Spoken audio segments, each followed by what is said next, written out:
Salam sejahtera di dalam kasih Tuhan Yesus Kristus. Saudara kasih dalam Tuhan, sebelum kita beraktivitas pada kesempatan hari ini, mari kita bekali dengan kebenaran firman Tuhan, dan biar firman Tuhan menjadi pedoman, menjadi motivasi untuk kita melangkah hari ini. Mari kita berdoa. Segala puji dan syukur kembali kami naikkan ke hadirat Allah Bapa di surga atas waktu yang Tuhan berikan bagi kami pagi hari ini. Sebelum kami melangkah, sebelum kami melakukan aktivitas kami ingin mendengarkan kebenaran firman-Mu yang menjadi motivasi kami untuk melangkah. Oleh sebab itu Tuhan, kuduskan, layakkan kami supaya firman Allah termeterai di dalam setiap kehidupan kami. Ampuni salah dosa kami, ampuni setiap kekurangan dan kelemahan kami. Kuduskan kami dalam firman-Mu, di dalam nama Tuhan Yesus Kristus. Haleluya, amin. Salam, selamat pagi, salam sejahtera dalam kasih Tuhan Yesus Kristus. Saudara kasih Tuhan, mari kita buka Alkitab kita di dalam Kitab Wahyu pasal yang ketiga ayat yang ke-19. Wahyu 3 ayat yang ke-19 mengatakan demikian firman Tuhan. Barang siapa kukasihi, ia kutegur dan kuhajar. Sebab itu relakanlah hatimu dan bertobatlah. Saudara kekasih di dalam Tuhan Yesus Kristus, kebenaran firman Allah pagi hari ini kami berjudul menjadi lebih baik. Menjadi lebih baik. Saudara kasih di dalam Tuhan Yesus Kristus, ada seorang pelancong sedang jalan-jalan di sebuah desa untuk menikmati suasana di desa itu. Saudara, saat menikmati indahnya desa, alangkah terkejutnya si pelancong ini sehingga dia terhenti dari langkahnya dan dia fokus kepada sebuah gubuk, di mana gubuk itu ada seorang bapak yang sedang membalut, yang sedang mengobati seekor domba. Menjadi penasaran apa yang terjadi atas domba itu. Bapak ini, pelancong ini mendekati dengan beributannya. Setelah mereka mendekati gubuk itu, mendekati bapak ini, pelancong ini bertanya, apa gerangan yang terjadi sampai domba itu dibalut sedemikian rupa? Sudah kasih dalam Tuhan Kristus, bapak pelancong ini sangat terkejut setelah mendengarkan apa yang sedang dilakukan oleh seorang bapak ini. Apa yang terjadi, saudara kasih dalam Tuhan? Memang sengaja bapak ini mematahkan domba itu, mematahkan kaki domba itu. Karena apa? Karena domba itu adalah domba yang paling tidak taat. Domba yang tidak paling setia. Dia sering berjalan sesuai dengan nuraninya. Domba itu berjalan tidak menurut apa kata para gembalanya. Terkadang yang sampai menyusahkan, domba ini juga mempengaruhi teman-teman yang lain untuk menyimpang dari jalan yang sudah ditentukan. Sehingga seorang bapak ini berani nekat mematahkan kakinya dengan suatu tujuan supaya domba itu bertobat. Saudara kekasih di dalam Tuhan Yesus Kristus, akhirnya pelancong ini menyadari betapa kasihnya, sayangnya bapak ini terhadap dombanya. Saudara kekasih di dalam Tuhan Yesus Kristus, saudara yang diberkati oleh Tuhan, demikian juga dengan bapak kita. Bapak kita di surga juga mengasihi saya dan saudara, juga menyayangi kita semua. Rasa sayangnya, rasa kasihnya Bapa terhadap kita sebagai anak-anaknya, sebagai hamba-hambanya, sebagai domba-dombanya. Terkadang kita juga ditegur, terkadang kita juga dihajar sedemikian rupa seperti seekor domba tadi. Bukan bermaksud Bapa kita di surga untuk mencelakai kita, untuk kita membawa kita kepada kebinasaan. Tetapi Bapa kita di surga menegur kita, menasihat kita, menghajar kita dengan suatu tujuan supaya kita lebih taat. Supaya kita lebih taat, kita lebih setia, supaya kita menjadi lebih baik. Itu teguran Bapa di surga terhadap kita sesama umat Tuhan.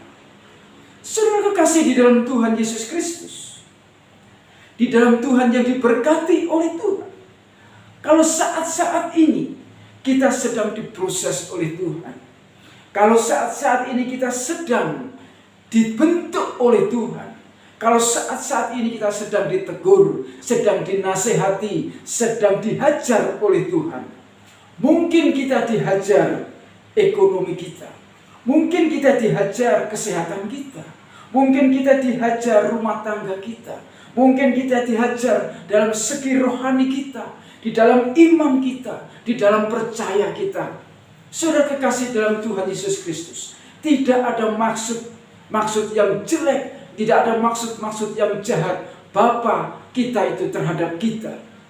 Jikalau kita saat ini mengalami suatu proses yang sedemikian rupa, saudara kekasih dalam Tuhan Kristus, ini bukti bahwa rasa sayangnya, rasa kasihnya Bapa itu terhadap saya dan saudara.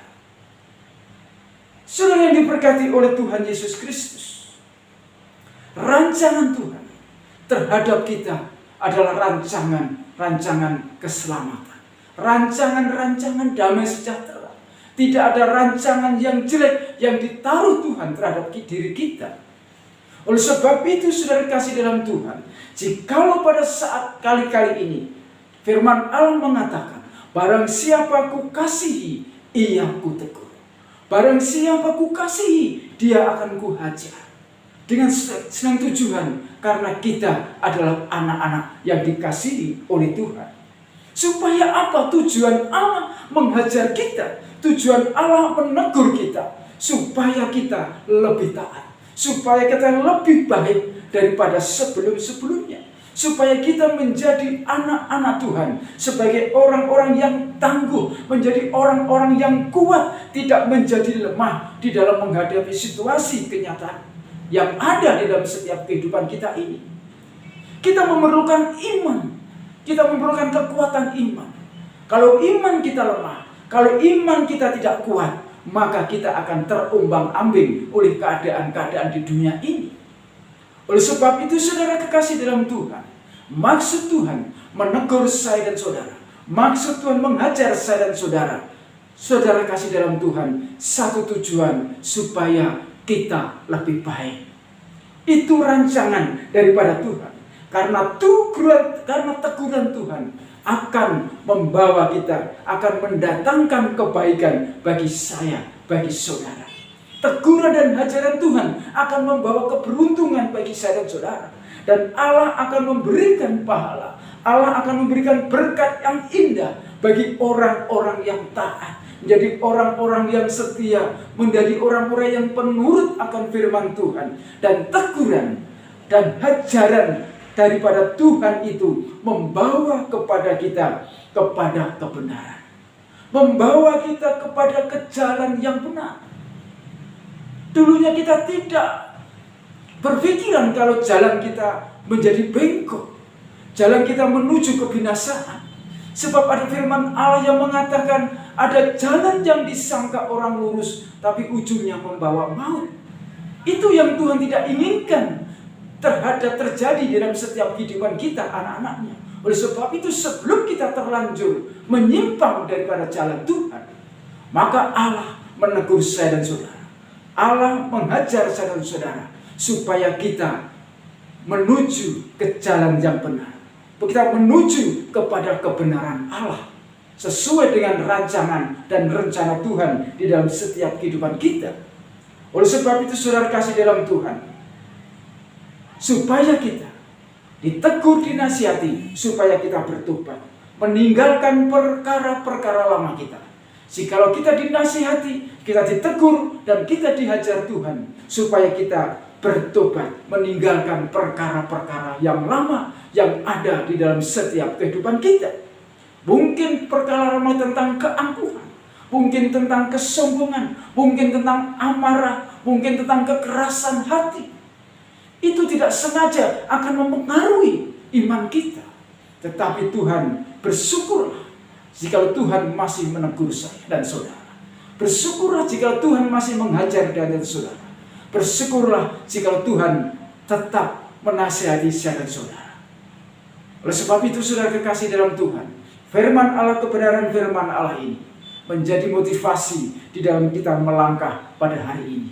Jika Tuhan izinkan ada proses-proses yang harus kita jalani hari ini, percayalah, proses yang Tuhan berikan, jalan yang Tuhan berikan adalah jalan yang terbaik. Tuhan mengasihi saya dan saudara, Tuhan memberkati saya dan saudara, Tuhan menyayangi saya dan saudara, sehingga sepantasnya terimalah jika kita dinasihati, ditegur oleh firman Tuhan. Tuhan Yesus memberkati. Mari kita berdoa. Terima kasih Tuhan atas nasihat kebenaran firman-Mu pagi hari ini, yang boleh menjadi perenungan bagi kami untuk kami melangkah di hari-hari yang akan datang ini. Semakin hari semakin baik, semakin hari kami semakin berhikmat, semakin hari kami semakin taat kepada Tuhan. Apapun yang sedang terjadi dalam kehidupan kami, proses yang kami jalani hari-hari ini, kami percaya ada rancangan, ada rencana yang indah yang Tuhan taruh di dalam kehidupan kami, sehingga kami menjadi orang-orang, menjadi anak-anak, menjadi hamba-hamba, menjadi domba-domba yang lebih baik daripada yang lalu-lalu, dan kami menjadi lebih baik dalam segala perkara, lebih baik dalam perkataan, lebih baik dalam iman kita, lebih baik di dalam segala hal. Itu yang Tuhan inginkan dalam setiap kehidupan kami. Kami percaya Engkau Allah yang kami sembah tidak menginginkan kami menyimpang terlalu jauh ke jalan yang benar. Tetapi kami percaya Allah yang kami sembah selalu menuntun kami. Terima kasih Tuhan. Sebelum kami beraktivitas, berkati Tuhan setiap kehidupan kami. Aktivitas kami dipelihara oleh Tuhan. Rumah tangga kami dipelihara oleh Tuhan. Pekerjaan kami ditolong oleh Tuhan. Terima kasih Tuhan. Ampuni salah dan dosa kami. Ampuni setiap kekurangan dan kelemahan kami. Dalam nama Tuhan Yesus Kristus kami naikkan syukur kami. Haleluya. Amin. Selamat pagi. Selamat beraktivitas. Tuhan Yesus memberkati. Salam.